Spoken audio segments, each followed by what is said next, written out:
पता नहीं वैशाली, लेकिन जब से हमारी शादी हुई है तब से तुम बहुत बदली बदली सी लग रही हो। तुम्हारा बात करने का तरीका, तुम्हारा बिहेवियर बिल्कुल तुम्हारी बहन की तरह हो गया है। बहन का मतलब मोहिनी दीदी की तरह? हाँ, तुम्हारी मोहिनी दीदी की तरह। कभी कभी तो मुझे ऐसा लगता है कि तुम वैशाली हो ही नहीं। तुम्हारी आदतें, तुम्हारा बिहेवियर कुछ तो अजीब है। तुम तो ऐसे कह रहे हो जैसे मेरे शरीर में मेरी नहीं बल्कि मोहिनी दीदी की आत्मा हो। तुम भी ना आजकल कुछ भी सोचते हो। वो तो बस जब से वैशाली, अब मेरा मतलब कि मोहिनी दीदी की डेथ हुई है, तब से मैं मेंटली थोड़ी डिस्टर्ब हो गई हूँ। आई होप तुम समझोगे। बहुत ज़्यादा प्यार करती थी ना मैं अपनी बहन से, तो बस इसीलिए ऐसा हो रहा है। लेकिन टाइम के साथ साथ सब ठीक हो जाएगा। बिल्कुल। समय सब कुछ ठीक कर देता है। अब तुम ज्यादा टेंशन मत लो। मैं ऑफिस के लिए निकलता हूँ। मोहित ने ऑफिस जाने से पहले वैशाली को हक किया तो उसके परफ्यूम की खुशबू से वो थोड़ा शॉक हो गया। तुम्हें तो रोज वाला परफ्यूम बिल्कुल भी अच्छा नहीं लगता था। तुम्हें तो जैस्मिन की फ्रेग्रेंस पसंद है ना, तो फिर ये परफ्यूम क्यों लगाया? क्योंकि ये फ्रेग्रेंस मेरी दीदी को अच्छी लगती थी, तो बस इसीलिए लगा लिया। क्या तुम भी सीआईडी की तरह मेरी छानबीन कर रहे हो? ऑफिस के लिए देर नहीं हो रही है क्या तुम्हें? बाय। वैशाली को बाय बोलकर मोहित ऑफिस के लिए निकल गया, लेकिन उसके मन में कुछ अजीब सी बेचैनी थी। कार ड्राइव करते हुए उसके दिमाग में एक ही बात घूम रही थी। वैशाली को रोज की फ्रेग्रेंस पसंद थी, लेकिन वो जब भी उसे लगाती थी तो उसकी एलर्जी ट्रिगर हो जाती थी और बार बार छींकने लगती थी। तो आज ऐसा क्यों नहीं हुआ? पता नहीं ये मेरा वहम है या क्या है, लेकिन कुछ तो अजीब हो रहा है। शादी के बाद मोहित वैशाली के साथ वो कनेक्शन फील नहीं कर पा रहा था जो शादी से पहले उसके साथ वैशाली का कनेक्शन था। वो रात को ऑफिस से घर लौटा तो वैशाली किचन में गाना गुनगुनाते हुए उसके लिए खाना बना रही थी। हम्म, कभी ना जाओ छोड़ कर के दिल अभी भरा नहीं।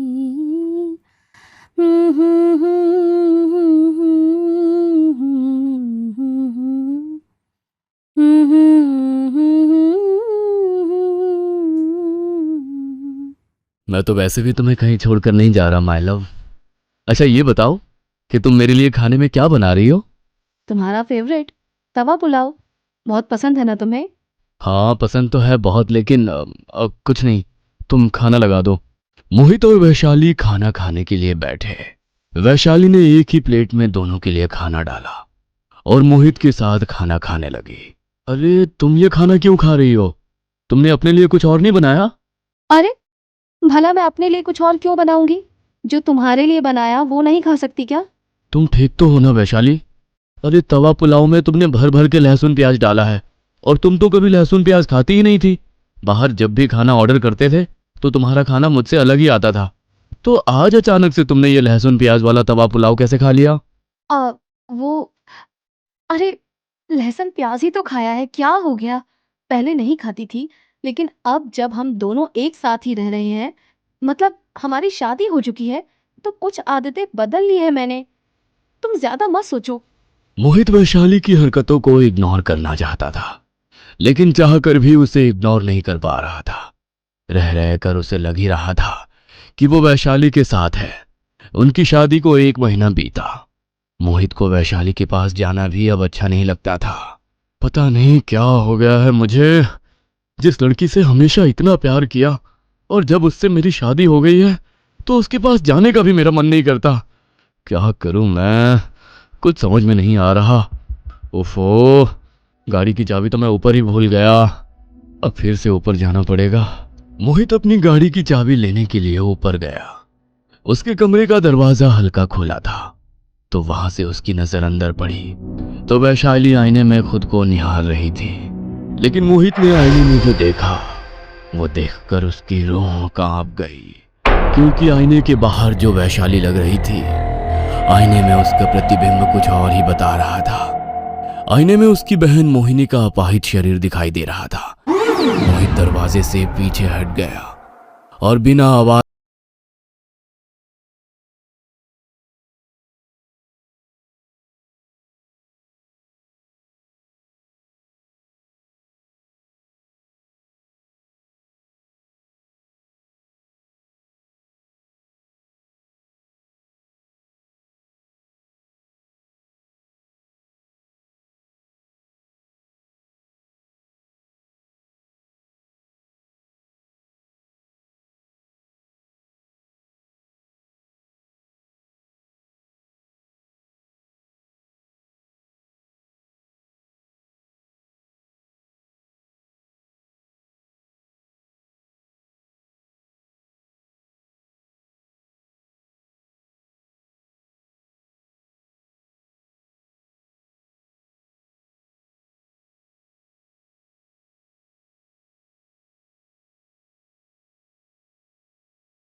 कि मोहिनी दीदी की वजह से तुम थोड़ा डिस्टर्ब हो, पर मैंने मम्मी के बर्थडे के लिए प्लानिंग कर ली है और डेकोरेटर्स को भी कॉल कर दिया है। वो थोड़ी देर में पहुंच जाएंगे, तो तुम मम्मी को लेकर थोड़ी देर के लिए बाहर चली जाना। तब तक हम उनके लिए घर को अच्छे से डेकोरेट कर देंगे। अरे हाँ, मैं तो भूल ही गई थी, लेकिन अच्छा हुआ कि तुम्हें याद था। मैं मम्मी को लेकर थोड़ी देर के लिए मार्केट चली जाऊंगी, तो तुम आराम से घर की डेकोरेशन करवा लेना, ठीक है? चाय नाश्ता लेकर वैशाली अपनी मम्मी को मार्केट ले गई और घर पर डेकोरेशन करने के लिए डेकोरेटर्स भी आ गए। मेरे पास यही मौका है कि अपने मन का वहम दूर कर सकूं। मोहित मोहिनी के कमरे में गया, जहां पर करंट लगकर मोहिनी की डेथ हो गई थी। वह जैसे ही मोहिनी के कमरे में गया तो उसे कुछ अजीब सा महसूस हुआ। शायद यही वो जगह है जहां पर वो शुरू हुआ था। शायद सब कुछ मोहिनी दीदी की मौत से जुड़ा हुआ है। कुछ अजीब सा फील हो रहा है यहाँ पर। ऐसा लग रहा है कि कुछ छुपा हुआ है सच यहाँ। पता नहीं क्यों ऐसा लग रहा है कि कोई तो है जो मुझसे बात करना चाहता है। मोहित को उसका शरीर भारी भारी सा महसूस होने लगा। वो मोहिनी के बिस्तर पर जाकर बैठ गया। उसके बिस्तर के सामने ही आईना लगा हुआ था। मोहित ने जैसे ही आईने की तरफ देखा तो उसे सामने मोहिनी नहीं बल्कि वैशाली की आत्मा दिखाई दी। एक बार को तो मोहित को अपनी आंखों पर यकीन नहीं हुआ। उसने अपनी आंखें मसलकर दोबारा आईने की तरफ देखा तो फिर से उसे आईने में वैशाली की आत्मा दिखाई दी। मैं जानती हूँ मोहित कि तुम्हें अपनी आंखों पर यकीन नहीं हो रहा, लेकिन सच तो ये है कि तुम जिसके साथ रह रहे हो वो मैं नहीं हूँ, मोहिनी दीदी है। क्या? हाँ मोहित, प्लीज मुझे बचा लो, वरना मैं हमेशा के लिए यहाँ कैद होकर रह जाऊंगी। बस एक तुम ही हो जो मुझे बचा सकते हो। मैंने तुम्हें यहाँ बुलाया ताकि तुम्हें सब सच बता सकूं। क्या सच वैशाली? और ये सब क्या हो रहा है? इससे पहले कि वैशाली की आत्मा मोहित को कुछ बता पाती, वैशाली मार्केट से आ गई। उसने सबसे पहले मोहिनी के कमरे का दरवाजा खोला तो वैशाली की आत्मा तुरंत वहां से गायब हो गई। उसने बड़े ही अजीब तरीके से मोहित की तरफ देखा। तुम यहाँ पर क्या कर रहे हो? मोहिनी दीदी के कमरे में तुम्हारा क्या काम है? अब कुछ नहीं, वो टेप ढूंढने आया था, डेकोरेशन में चाहिए थी। यहाँ नहीं मिलेगी, मैं लेकर आती हूँ। कुछ देर बाद वैशाली की मम्मी का बर्थडे सेलिब्रेट हुआ तो बर्थडे सेलिब्रेट होते ही वैशाली वहां से निकलने के लिए कहने लगी। अरे बेटा, घर जाने की इतनी भी जल्दी क्या है? इतने दिनों बाद तो तुम आए हो, तो कम से कम आज रात तो यहाँ पर रुक जाओ। नहीं मम्मी, सुबह इन्हें ऑफिस जाना है तो वापस जाना ही पड़ेगा। अगली बार आएंगे तो रुकेंगे। अरे कोई परेशानी नहीं है वैशाली, मैं कल यहाँ से डायरेक्ट ऑफिस चला जाऊंगा। अगर मम्मी का मन है तो रुक जाते हैं ना आज रात यहाँ पर। मोहित के कहने पर वैशाली आज रात अपने घर पर रुकने के लिए तैयार हो गई। वो दोनों वैशाली के रूम में ही सो रहे थे, लेकिन मोहित को नींद नहीं आ रही थी। दिन में जो उसने मोहिनी के रूम में देखा वो उसे भुला नहीं सकता था, क्योंकि वो उसका कोई वहम नहीं बल्कि आंखों देखी सच्चाई थी। वो बस वैशाली के सोने का इंतजार कर रहा था। जैसे ही उसकी आंख लगी तो मोहित दबे पांव वहां से मोहिनी के रूम की तरफ गया और उसकी अलमारी खोलकर कुछ ढूंढने लगा। उसे होना तो यहीं पर चाहिए, लेकिन है क्यों नहीं? तुम इतनी रात का यहाँ पर क्या कर रहे हो? और मोहिनी दीदी के कबर्ड में क्या ढूंढ रहे हो? बोलो। अरे तुमने वो बताया था ना कि अक्सर मोहिनी दीदी की कमर में बहुत दर्द हो जाता था तो वो पेन रिलीफ स्प्रे लगाती थी। अभी मैं बाथरूम में गया तो पैर स्लिप हो गया, इसलिए वो पेन रिलीफ वाला स्प्रे ढूंढ रहा था। पेन रिलीफ स्प्रे चाहिए था तो मुझे जगा देना चाहिए था ना। खुद क्यों तकलीफ लेते हो? मैं देती हूँ। वैशाली ने मोहिनी के कबर्ड से पेन रिलीफ स्प्रे निकाला और मोहित की कमर में लगा दिया। अगले दिन वो दोनों वहां से चले गए। मोहित ने वैशाली को घर ड्रॉप किया, लेकिन वो वहां से ऑफिस नहीं गया बल्कि वापस वैशाली के मायके आया। उसे देखकर वैशाली की माँ भी हैरान रह गई। अरे बेटा, तुम यहाँ पर? तुम्हारा कोई सामान यहाँ पर रह गया था क्या? नहीं माँ, ऐसी बात नहीं है, लेकिन कुछ बहुत बड़ा सच है जो हमसे छुपाया गया है। बस आप मेरा इतना साथ देना कि वैशाली को पता ना चलने पाए कि मैं यहाँ पर हूँ, और अगर वो यहाँ पर आ भी जाती है तो उसे मोहिनी दीदी के कमरे तक मत आने देना। क्या बात है बेटा, तुम दोनों के बीच सब कुछ ठीक तो है ना?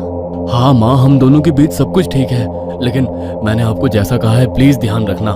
बाकी मैं आपको सब कुछ बता दूंगा, थोड़ा इंतजार करना।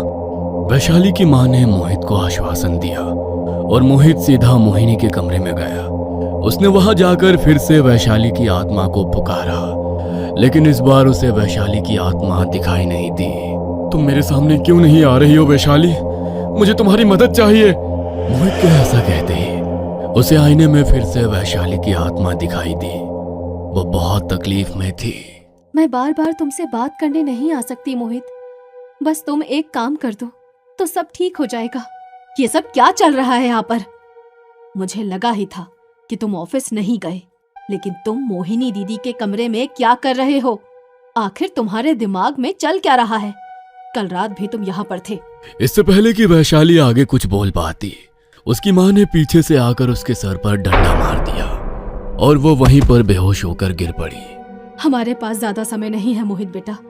अगर ये होश में आ गई तो तुम्हें कभी वो नहीं करने देगी जो तुम करना चाहते हो। जाओ बेटा, जल्दी से जाओ। मोहिनी ने जिस तंत्र विद्या से ये सारा खेल रचा था, वो किसी और का सिखाया नहीं, बल्कि उसकी दाई माँ का ही सिखाया हुआ था। जब दाई माँ ने मोहित और नीता की बातें सुनी तो वो समझ गई कि घर में क्या खेल चल रहा है। दाई माँ को शक था कि जरूर मोहिनी ने ही कुछ ऐसा किया, इसलिए उन्होंने नीता को सब कुछ बता दिया। मोहित मोहिनी की अलमारी में कुछ ढूंढ रहा था। उसे जैसे ही वो मिला, वो उसे लेकर वैशाली और उसकी माँ के साथ गाड़ी में बैठकर सीधा पास के मंदिर में पहुंचा। वैशाली के सर पर चोट लगी थी, इसलिए वो अपने होश में नहीं थी। वह तुरंत पुजारी जी के पास गया और उसने उन्हें सारी बात बताई। मंदिर के पीछे एक घाट है बेटा, इन अस्थियों को उसमें प्रवाहित कर दो। मोहित ने देर ना करते हुए मोहिनी की अस्थियों को मंदिर के पीछे घाट में प्रवाहित कर दिया। तभी वैशाली का शरीर बहुत जोर जोर से हिलने लगा और एक साया उसके शरीर से निकलकर घाट में समा गया। कुछ देर बाद वैशाली को होश आया तो वो सामान्य थी। मोहित ने उससे बात की। मैं वापस आ गई। अगर तुम उस दिन वहां पर नहीं आते तो मुझे कभी मेरी जिंदगी वापस नहीं मिलती। मोहिनी ने सोचा था कि अगर वो तंत्र विद्या से अपनी बहन के शरीर में प्रवेश कर लेगी तो सदा के लिए जीवित हो जाएगी और उसकी जिंदगी जिएगी। लेकिन शायद वो भूल गई थी कि जब तक व्यक्ति का शरीर इस लोक में सुरक्षित रहता है, उसकी आत्मा उसके भीतर प्रवेश कर सकती है। परंतु अगर शरीर ही नष्ट कर दिया जाए तो वह आत्मा फिर कभी अपने शरीर में नहीं जा सकती। मोहिनी ने अपने शरीर को नष्ट करके अपनी अस्थियों को प्रवाहित नहीं किया, क्योंकि वो जानती थी कि जिस दिन उसकी अस्थियां प्रवाहित होगी उस दिन उसे वैशाली का शरीर छोड़ना पड़ेगा। लेकिन वैशाली का शरीर छोड़ने के बाद उसके पास धारण करने के लिए अपना शरीर नहीं होगा, इसलिए उसने अपनी अस्थियों को छुपाया था। मगर वैशाली की आत्मा बार बार मोहित के पास आकर उसे अंदेशा देने की कोशिश कर रही थी। मोहिनी ने तंत्र से जो भी खेल रचा हो, लेकिन भगवान के खेल के आगे उसे हारना ही पड़ा। वो अपनी बहन की जिंदगी छीनकर उसका जीवन जीना चाहती थी, लेकिन ईश्वर इस तरह किसी के साथ गलत नहीं होने दे सकता। जैसे ही मोहिनी की अस्थियां प्रवाहित हुई तो उसकी आत्मा को भी वैशाली के शरीर से निकलकर मुक्त होना पड़ा और वैशाली की आत्मा फिर से अपने शरीर में प्रवेश कर पाई। तंत्र का यह खेल बहुत विचित्र है और इसे खेलने वाला अगर बुराई के रास्ते पर चला जाए तो अपना अंत स्वयं अपने हाथों से कर लेता है, जैसा मोहिनी के साथ हुआ।